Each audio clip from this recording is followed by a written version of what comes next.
ଶ୍ରୀମଦ୍ଭାଗବତ ଅଷ୍ଟମ ସ୍କନ୍ଧ ଊନବିଂଶ ଅଧ୍ୟାୟ। ଶ୍ରୀଶୁକ ଉବାଚ। ବଳି ଯେ ଅସୁରଙ୍କ ପତି ସ୍ୱଭାବେ ଧର୍ମେ ଥିଲା ମତି କୁଳ ଆଚାର୍ଯ୍ୟ ବାକ୍ୟ ଶୁଣି ଧର୍ମ ଅଧର୍ମ ମନେ ଗୁଣି ତୁନି ହୋଇଲା କ୍ଷଣେ ମାତ୍ର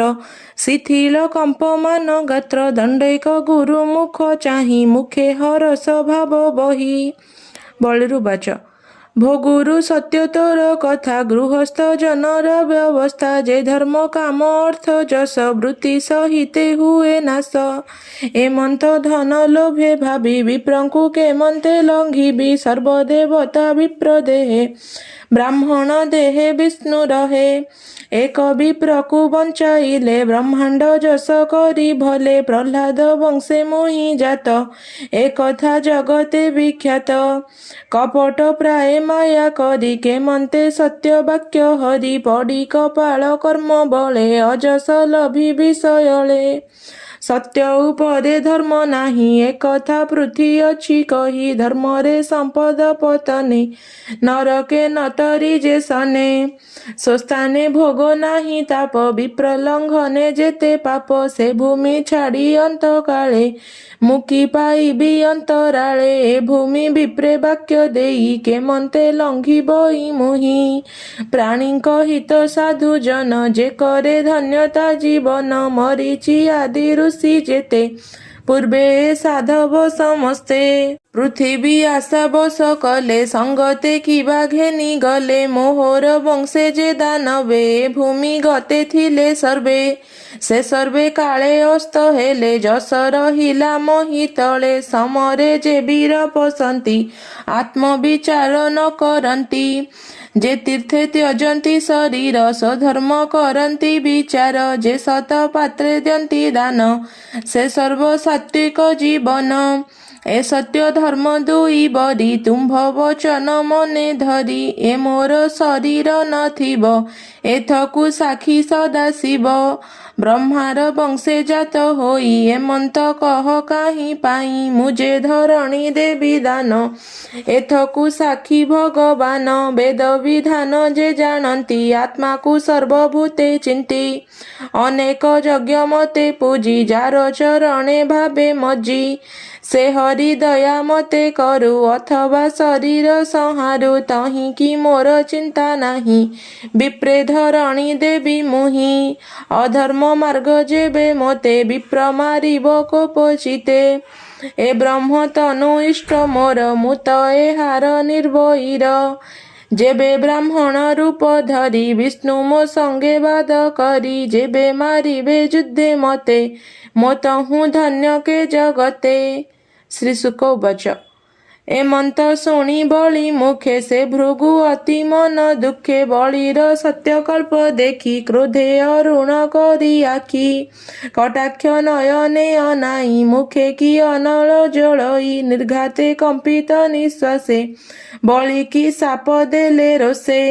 ତୁ ସତ୍ୟ ସନ୍ଧ ନୃପମଣି ମୋହର ମହିମା ନ ଜାଣି ମୋ ବାକ୍ୟ ନ କଲୁ ରେ ଦୁଷ୍ଟ ସର୍ବ ସମ୍ପଦ ହେଉ ନଷ୍ଟ। ଏମନ୍ତେ ଗୁରୁ ଶାପ ପାଇ ଧରଣୀ ଦାନେ ମନ ଦେଇ ବାମନ ବେନି ପାଦ ଧରି ଉଦକ ପୂର୍ବ ପୂଜା କରି ବଳିର ପତ୍ନୀ ବିନ୍ଧ୍ୟା ବଳି କର୍ଣ୍ଣେ ଭୂଷଣ ରତ୍ନମାଳି ଉଦକ ପୂର୍ଣ୍ଣ ଘଟ ବେଗେ ଘେନି ମିଳିଲା ସ୍ୱାମୀ ଆଗେ। ବଳି ବାମନ ପାଦ ଯୁଗେ ଜଳ ଢାଳିଲା ନେଇ ବେଗେ ପାଦ ଉଦକ ଘେନି ଶିରେ ଆନନ୍ଦେ ପୁଲକ ଶରୀରେ ଯେ ଜଳ ଭୁବନ ପାବିନି କାନ୍ତ କାମିନୀ ସଙ୍ଗେ ଘେନି କୃତାର୍ଥ ହୋଇ କର ଯୋଡ଼ି ଚରଣେ ପୁନଃ ପୁନଃ ପଡ଼ି ଆନନ୍ଦ ସାଗରେ ବୁଡ଼ିଲେ ଶୂନ୍ୟ ଯେବେ ଦେବେ ଶୁଣୁଥିଲେ ଗନ୍ଧର୍ବ ଗଣ ବିଦ୍ୟାଧର ସିଦ୍ଧି ଚାରଣ ଯେ କିନ୍ନର କରନ୍ତି ଜୟ ଜୟ ବାଣୀ କୁସୁମ କଳ୍ପ ବୃକ୍ଷ ଆଣି ସିଞ୍ଚିଣ ମନ୍ଦାକିନୀ ବାରି ପୁଷ୍ପ ବରଷି ସ୍ତୁତି କରି ସହସ୍ର ଦୁନ୍ଦୁଭି ଶବଦେ କମ୍ପଇ ଚତୁର୍ବିଧ ବାଦ୍ୟେ ନୃତ୍ୟ କରନ୍ତି ଅପସରି ମଙ୍ଗଳ ଗୀତେ ନାଦ ଭରି ଆଗ ହୋଇଲା ତାର ରାଣୀ ବଳି ଯେ ଘେନି କୁଶ ପାଣି ବେଦ ବଚନେ ବାକ୍ୟ କରି ସ୍ୱାମୀ କାମିନୀ ମୋଦ ଭରି ब्राह्मणे करी स्तुति नाद धरणी देला तिनी पाद आत्मा संतोष जेते धन दक्षिणा देला यजमान तार दुर्लभ कर्म शुणी देवे करंती जय वाणी बामन हस्ते जल घेनी पादके कंपिला मेदिनी बामन बळी मुख चाही बोइले आउ मही काहीं बळी होइले देवी स्वर्ग बामन पाद देले बेग द्वितीय पादे स्वर्ग ढांके घोर सबदे दिग कंपे अद्भुत बामन शरीर पुरिला स्वर्ग अभ्यंतर बळी जे आश्चर्य चकिते प्रवेश बामन अग्रते देखई बामन शरीर देव मानवे अगोचर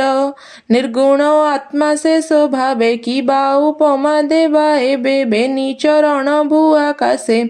पर्वत गणे जंघ देशे विहंग गणे जानू मूले उड़ंती जेह्ने अंतराळे संध्या दिशई वस्त्र प्राये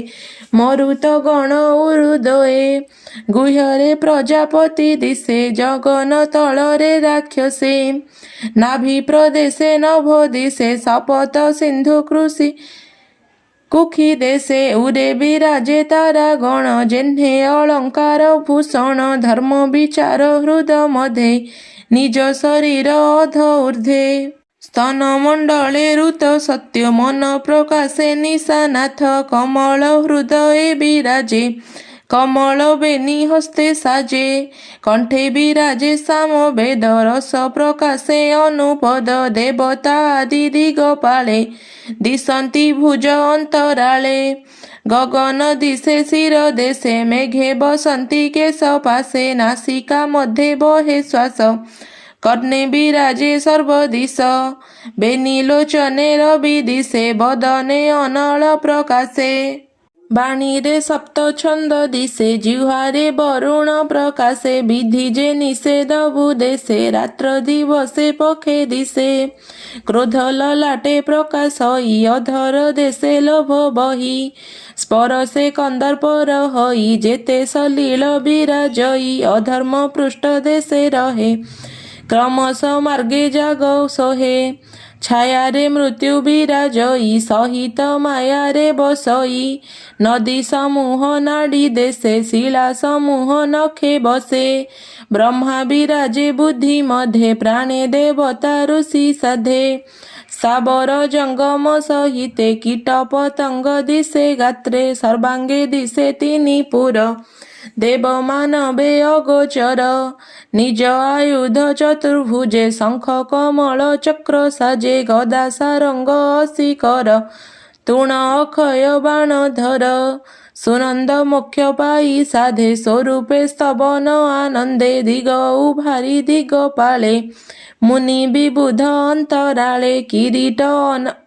किरीट अंगद उज्ज्वल श्रवणे मकर कुंडल श्रीवत्स चिन्ह वर्णमाला श्रीवत्स चिन्ह वनमाला कटीरे श्रुवन मेखला वनमालार गंध बासे भ्रमर उड़ुछंती पासे पादके धरणी पुरिला द्वितीय स्वर्गग्रस्त हेला पुरिला चतुर्भुजे दिग शरीरे पुरे नभो मार्ग हेमंत बामनर देहि तृतीय पाद ठाव नाही महत जन तपलोक लुचिला बामन मस्तक बोलई विप्र जगन्नाथ अद्भुत बामन चरित सुजने शुण एक चिते भाषा प्रबंधे भागवते बळी बामन ए प्रस्ताव शुणी त्रितापु निस्तरीव इति श्रीमद्भागवते महापुराणे पारमहंस्यां संहितायां वैयासिक्याम् अष्टमस्कन्धे वामन विश्वरूप दर्शने नाम ऊनविंश अध्यायः।